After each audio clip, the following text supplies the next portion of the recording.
کی آخری شب تھی اس کے متعلق ان کو شام ہی سے کوئی طبیعت زیادہ خراب ہونی شروع ہو گئی تھی اور ان کو خون آنے لگا تھا. تو اس وجہ سے تشویش تھی. وہاں جو بھی ان کے احباب ہر شام اکٹھے ہوتے تھے اور ہر ایک کو تشویش تھی گھر میں. ہمیں تو نہیں پتہ تھا اس بات کا چونکہ میری عمر اس وقت تقریباً 13.5-14 برس کی اور میری چھوٹی بہن کی عمر غالباً 8 برس تھی. تو ہمیں تو ان کے متعلق کوئی معلومات نہیں تھیں.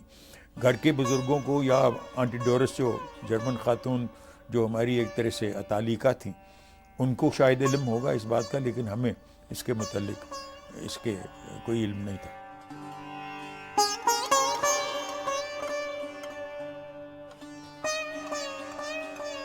ہمیں حکم تھا آنٹی ڈورس کو کہ بھئی شام کو بچوں کو ضرور میرے پاس لے کے آیا کرو. تو ہمیں میرا خیال ہے ابھی کوئی 7 بجے شام کے ہوں گے یا 8. تو میں اور منیرہ ان کے پاس گئے. اسی طرح آ کے چھوٹی چھوٹی باتیں کرتی ہیں منیرہ اور ان کے بسترے میں گھس جایا کرتی تھی. تو وہ بسترے میں ان کے گھس گئی اور ساتھ ان کے وہ کیونکہ جرمن بولتی تھیں آنٹی ڈورس تو وہ جرمن کے کچھ الفاظ علامہ تو جرمن جانتے تھے تو ان سے جرمن زبان میں گفتگو کرتے تھے کیونکہ طالب علمی پی ایچ ڈی کر رہے تھے ہائیڈلبرگ میں تو جرمن زبان انہوں نے سیکھی تھی. تو وہ منیرہ بھی کچھ الفاظ جرمن زبان کے سیکھ گئی تھی. تو وہ کچھ جرمن زبان میں گفتگو کر کے اور مذاقیہ سارا ماحول ہوا کرتا تھا. تو اب جس وقت تقریباً رات کے 8:30 یا 9 بجے کے قریب ہوئے تو یہ اس کے سونے کا وقت تھا. تو آنٹی ڈورس نے کہا کہ اب جلدی کرو اب چل تمہارے سونے کا وقت ہے. وہ اردو بھی بولتی تھی انگریزی بھی بولتی جرمن بھی. تو انہوں نے کہا کہ تمہیں صبح اسکول جانا ہے تو اسے جلدی کرو. تو وہ کہے آنٹی 1 منٹ مور کہ مجھے آپ 1 منٹ اور رہنے دو 1 منٹ اور رہنے دو. تو علامہ صاحب نے ان کو جرمن زبان میں کہا یا شاید انگریزی میں کہا مجھے اب یاد نہیں لیکن اس کو کہا کہ ببی کو احساس ہے کہ this is the last meeting with the father اور اس وجہ سے let her stay for a few minutes more. اس کو تھوڑے لمحے اور میرے ساتھ گزار جانے دو کیونکہ اس کو 6th سینس اس کی بتا رہی ہے کہ آج یہ آخری ملاقات ہے باپ سے. تو پھر وہ آنٹی نے اس کو رہنے دیا نہ اٹھایا حتیٰ کہ وہ وہیں سو گئی. آدھے گھنٹے پونے گھنٹے کے بعد اور اس کو سوئے ہوئے کو اٹھا کے لے گئی.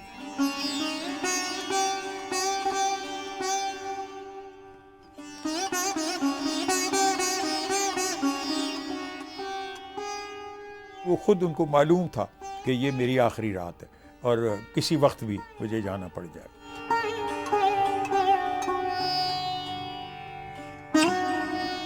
مجھے اتنا احساس ہے 13-14 سال کے بچے کے کہ میں نے دیکھا کہ کوئی منتشر سی سارا کچھ ہے گھر میں.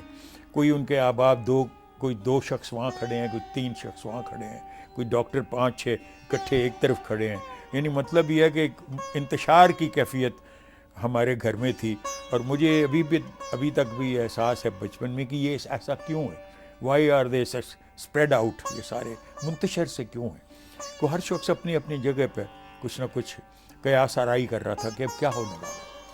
تو ڈاکٹروں نے یہی جیسے میں نے عرض کیا ہے تجویز یہی کیا تھا کہ اب کل صبح تک اگر گزر گئی یہ رات تو پھر اگلے وقت سوچیں گے. تو ڈاکٹر تو چلے گئے.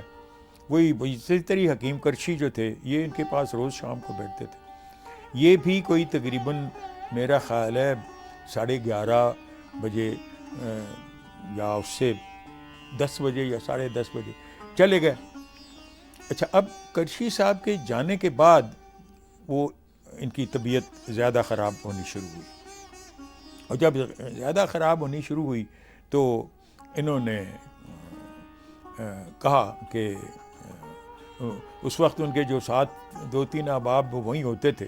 ایک تو ان کے اپنی کوئی عزیز تھے ہمارے ڈاکٹر عبدالقیوم وہ تھے وہ رات ہمیشہ وہیں سوتے تھے.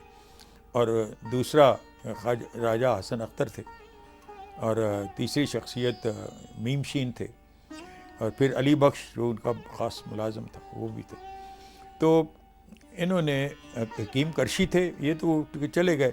تو جب طبیعت زیادہ خراب ہونے لگی تو ڈاکٹر قیوم نے سجیسٹ کیا کہ میں آپ کو ابھی وہ انجیکشن لگا دیتا ہوں افیون کا. تو اس سے آپ کو سکون ہو جائے گا, you will go to slip.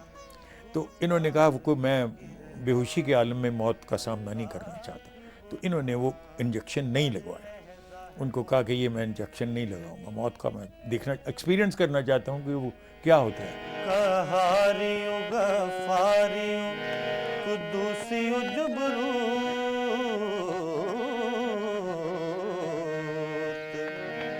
قہاریو غفاریو قدوسیو جبروت,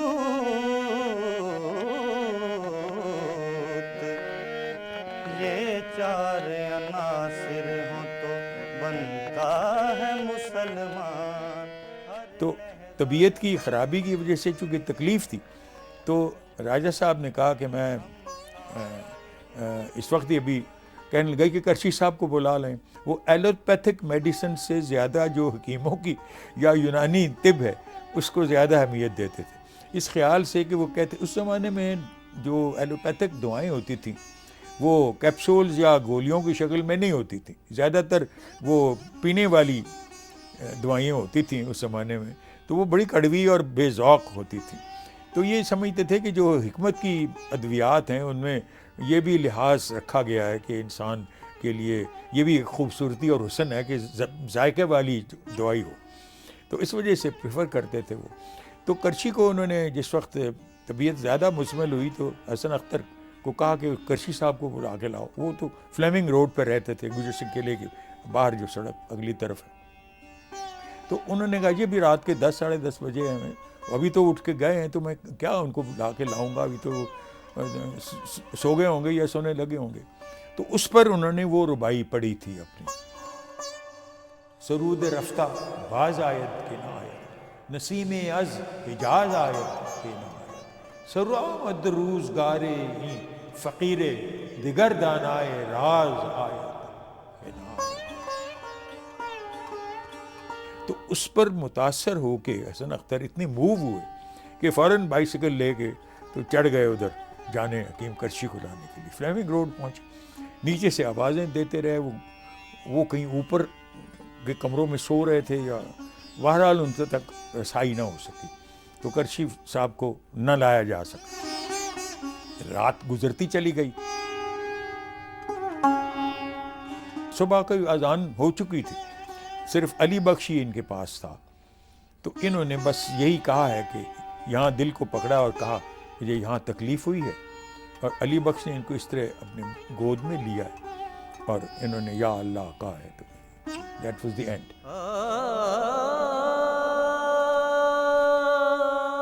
رخصت بزم جہاں سوئے وطن جاتا ہوں میں, آہ اس آباد ویرانے میں گھبراتا ہوں میں, چھوڑ کر مانند بو تیرا چمن جاتا ہوں میں, چھوڑ کر مانند بو تیرا چمن جاتا ہوں میں, رخصت اے بزم جہاں سوئے وطن جاتا ہوں میں, رخصت اے بزم جہاں سوئے وطن جاتا ہوں میں.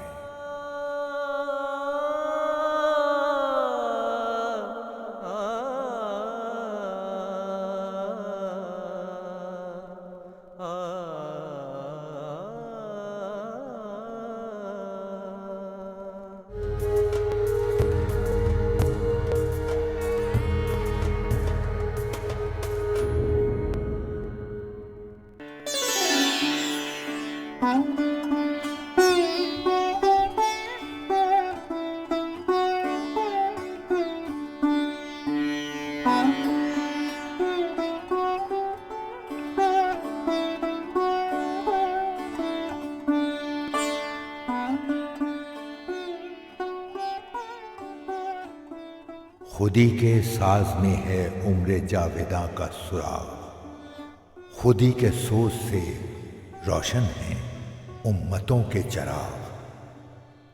حیا نہیں ہے زمانے کی آنکھ میں باقی، حیا نہیں ہے زمانے کی آنکھ میں باقی، خدا کرے کہ جوانی تیری رہے بے داغ، ٹھہر سکا نہ کسی خانقاہ میں اقبال، کہ ہے ظریف و خوش اندیش و شگفتہ دماغ، خودی کے ساز میں ہے عمر جاویداں کا سراغ۔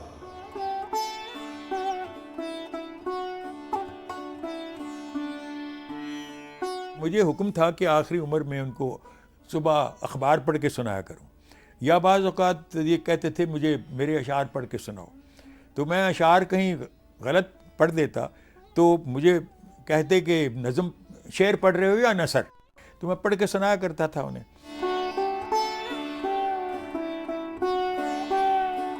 اس زمانے میں جو تصور تھا وہ اس طرح کا نہیں تھا جیسے ہم اپنی اولاد کے ساتھ برتاؤ کرتے ہیں، محبت کا اظہار کرتے ہیں، انہیں ساتھ ریسٹورانٹ میں لے کے جاتے ہیں، انہیں سیر کراتے ہیں، ان کے لیے بازار میں تحفے لینے کے لیے ان کو ساتھ لے کے جاتے ہیں۔ ایسا کبھی نہیں ہوا۔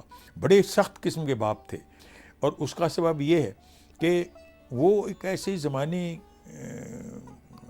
میں کہہ لیجیے پیدا ہوئے، شاید اس زمانے میں والدین سختی سے ہی پیش آتے تھے۔ مثلا میرے لیے تو بعض چیزیں انہیں مقرر تھیں، متعین تھیں، کہ میں نے 8 روپے سے بڑھ کے بوٹ نہیں خریدنا، اور 1 روپے گز سے زیادہ شلوار قمیض کا کپڑا نہیں آنا، اور غروب آفتاب کے بعد گھر میں موجود رہنا، سنیما نہیں دیکھنا، اور اس قسم کے یعنی اصول تھے۔ ہاں، شلوار قمیض پہننی ہے، کوٹ پہننا، انگریزی لباس نہیں پہننا، نکر نہیں پہننی، ہیٹ نہیں پہننا، فیلٹ ہیٹ نہیں پہننا، سولا ہیٹ نہیں پہننا، یعنی اس قسم کی۔ میں تو رومی ٹوپی، اس زمانے میں بچے سارے یہی پہنتے تھے، اور ہاف کوٹ اور نیچے شلوار قمیض، اسی انداز میں اسکول میں جاتا تھا، اور اس قسم کی ریسٹرکشنس تھیں۔ اور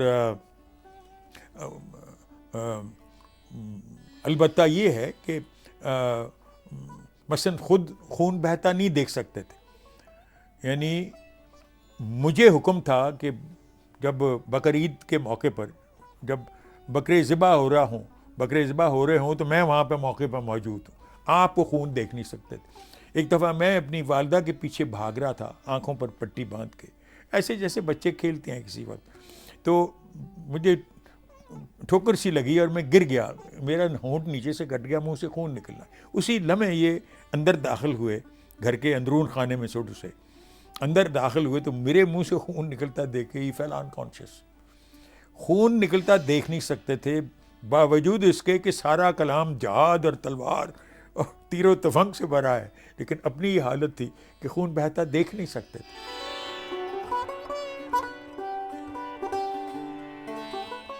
ہے شباب اپنے لہو کی آگ میں جلنے کا نام، سخت کوشی سے ہے تلخ زندگانی انگ بین، جو کبوتر پر جھپٹنے میں مزہ ہے اے پسر، وہ مزہ شاید کبوتر کے لہو میں بھی نہیں۔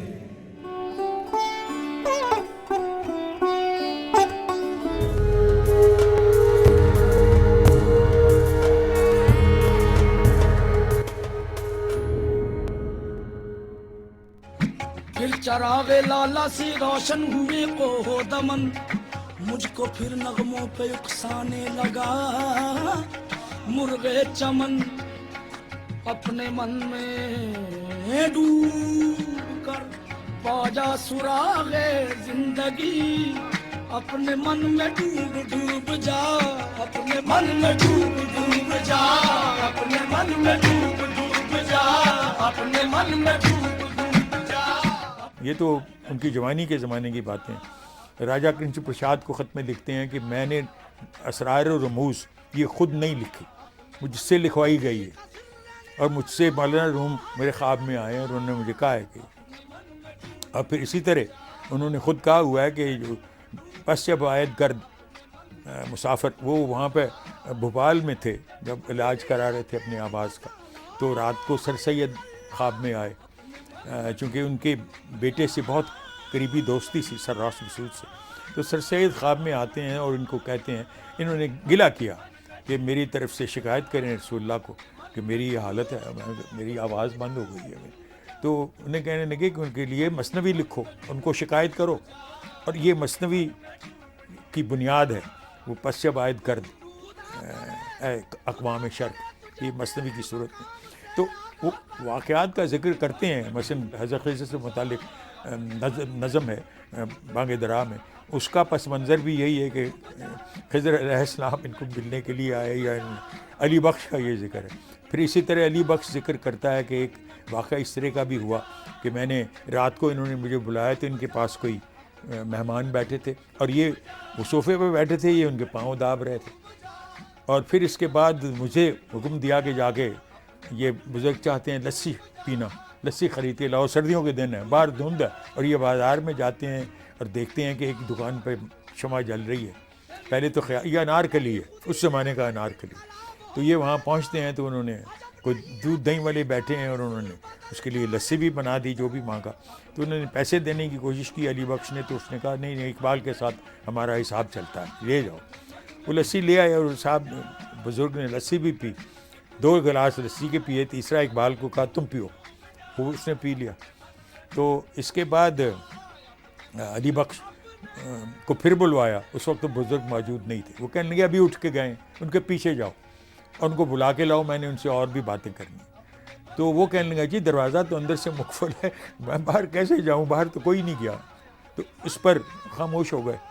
تو اب کتنی مدت کے بعد علی بخش ان سے پوچھتے رہے کہ بتائیے یہ کون بزرگ تھے جو آپ کے پاس بیٹھے ہوئے تھے اور جن کا دیدار میں نے بھی کیا.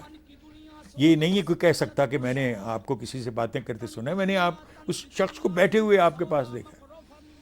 تو انہوں نے کہا کہ اچھا ایک شرط پر تمہیں بتا دیتا ہوں، یہ علی بخش کا قول ہے کہ تم میری زندگی میں یہ واقعہ کسی کو نہیں بتاؤ گے. اس نے کہا جی بہت اچھا. انہوں نے موت کے بعد ہی بتایا، اور وہ یہ ہے کہ یہ وہ اجمیر شریف والے بزرگ تھے جو اور کہنے لگا جو دودھ دہی جو تم دے کے آئی، یہ دادا صاحب تھے، کیونکہ یہ انہی کے مہمان تھے جو میرے پاس بیٹھے ہوئے تھے اور میں ان کے پاؤں داب رہا تھا. پانی پانی کر گئی مجھ کو قلندر کی یہ بات، پانی پانی کر گئی مجھ کو قلندر کی یہ بات. تو چکا جب غیر کے آگے نہ تن تیرا نہ من، بس یہ مجھ سے کہا جبرائیل نے، مجھ سے کہا جبرائیل نے، مجھ سے کہا جبرائیل. تو اب اس طرح کے جو واقعات ہیں وہ ان کا ذکر ملتا ہے. لیکن میرے اپنے مشاہدے میں یہ 2 دفعے واقعات ہوئے ہیں. ایک دفعہ تو ان کو دورہ پڑتا تھا دمے کا، اور جو اتنا زیادہ کھانستے تھے کہ پھر اسی کیفیت میں سمجھ لیجیے ایک طرح کا استغراق کا عالم ہو جاتا تھا، یعنی ایک طرح سے بے خودی کا عالم ہو جاتا تھا جو اقبال کی فلسفے کے برعکس ہے. تو اب وہ ایک دفعہ تو اس طرح غالب کو میں نے ان سے بات کرتے دیکھا، پھر علی کو بلایا کہ ابھی غالب بیٹھے تھے، ذرا پیچھے جاؤ، ان کو بلا کے لاؤ، مجھے کچھ پوچھنا رہ گیا. اسی طرح رومی کے ساتھ 2 میرے مشاہدے تھے. تو میں نے اپنی طرف سے جو چودھری محمد حسین ان کے دست راست سے اور ان کے فلسفے پر بہت عبور رکھتے تھے، میں نے اس وقت زمانے میں میری شاید میں ایم اے میں تھا یا بی اے میں تھا، میں نے کہا جی میں ایک مضمون میں کیا ان واقعات میں لکھنا چاہتا ہوں. انہوں نے منع کر دیا. میں نے کہا آپ منع کیوں کر رہے ہیں؟ کہیں گے یہ کیفیت جو تھی ان کی بیماری کی تھی، یہ کہہ لیجئے یہ بیداری کی کیفیت نہیں تھی، یہ کیفیت سہو نہیں تھی، یہ خمار کی کیفیت تھی، یہ ان کی ساری تھنکنگ کے برعکس ہے. یعنی یہ بے خودی کا عالم تھا جس میں، اور یہ بے خودی ان کی بیماری کے سبب تھی. وہ تو خودی کے پیغامبر ہیں، اور اگر تم یہ شائع کرو گے تو وہ ان کی فلسفے کے متضاد ہوگی، ان کو پسند نہیں آئے گی بات. سو انہوں نے مجھے روک دیا تھا اس قسم کے موضوع پر مضمون لکھنے کے لیے. یہ حکمت ملکوتی، یہ علم لاہوتی، حرم کے درد کا درما نہیں تو کچھ بھی نہیں. یہ ذکر نیم شبی، یہ مراقبے، یہ سرور، تیری خودی کے نگہباں نہیں تو کچھ بھی نہیں. خرد نے کہہ بھی دیا لا الہ تو کیا حاصل، دل و نگاہ مسلمان نہیں تو کچھ بھی نہیں.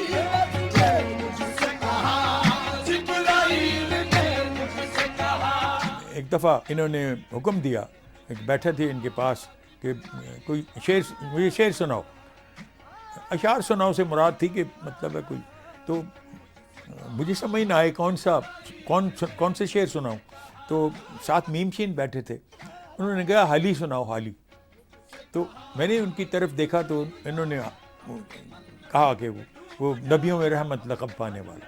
اس نے اتنا کہا ہی تھا کہ یہ زاروں قطار رونا شروع ہو گیا, اور میں نے پھر وہی شعر پڑھے, وہ حالی کے معروف تیری خودی میں اگر انقلاب ہو پیدا, عجب نہیں ہے کہ یہ چار سو بدل جائے. ڈوب جا اپنے من میں, ڈوب جا اپنے من میں, ڈوب جا.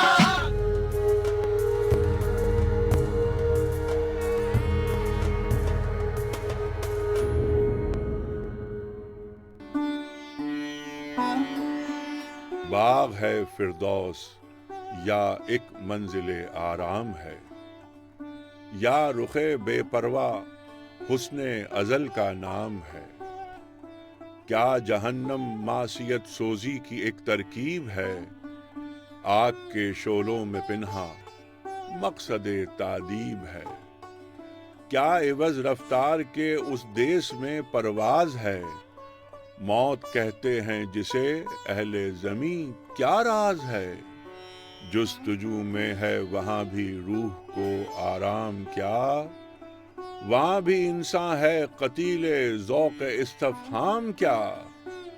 آہ وہ کشور بھی تاریکی سے کیا معمور ہے, یا محبت کی تجلی سے سراپا نور ہے.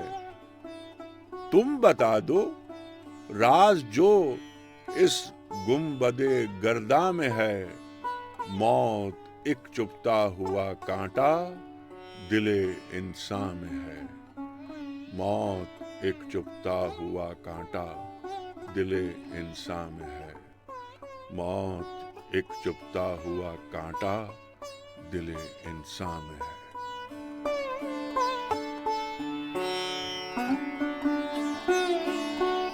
ہمیں تو اطلاع اس وقت دی گئی, مطلب صبح تقریباً 9 بجے ان کی وفات کے 3-4 گھنٹے کے بعد. اس وقت بچوں کو نیچرلی اٹھایا جاتا تھا. منیرہ کو معلوم ہو گیا, مجھے پتہ چل گیا, تو مجھے بھی علی بخش نے آ کے اٹھا کے بتایا کہ آپ کے والد آ کے دیکھیں, وہ تو یہاں نہیں ہیں, چلے گئے ہیں. تو وہ مجھے بھی اس نے باخبر کیا, اور میری ہمشیرہ کو مجھ سے معلوم ہوتا ہے, پہلے علم تھا چونکہ وہ اسکول جانے کی طرف اٹھ کھڑی ہوئی تھی.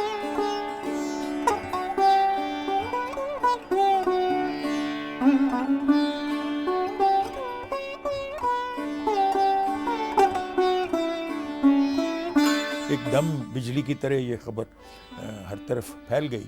ان کے دوست احباب آنے شروع ہو گئے, اور میں تو سمجھتا ہوں تقریباً 9-10 بجے جس وقت بچوں کو اطلاع دی گئی ہے کہ اٹھایا گیا ہے, اس وقت تو بہت سارا ہجوم تو گھر میں اسی وقت بھی موجود تھا. پھر انہوں نے یہ سلسلہ کیا کہ ان کے کمرے سے ایک طرف سے آپ داخل ہوتے تھے, دوسری طرف سے ان کا غسل خانہ تھا جو باہر کی طرف کھلتا تھا.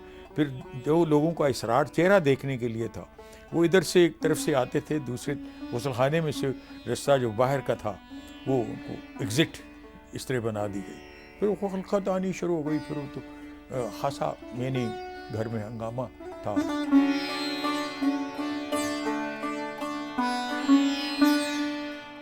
یہ نامہ کے سب سے عام جو دست راست سمجھے تھے چودھری محمد حسین, جن کو ہمیں گارڈینز بھی ہمارے وہ بنائے گئے تھے, وہ انہوں نے فوراً ایک اقبال میموریل کمیٹی اسی وقت بن گئی تھی ان کی وفات کے ساتھ ہی, اسی دن ہی.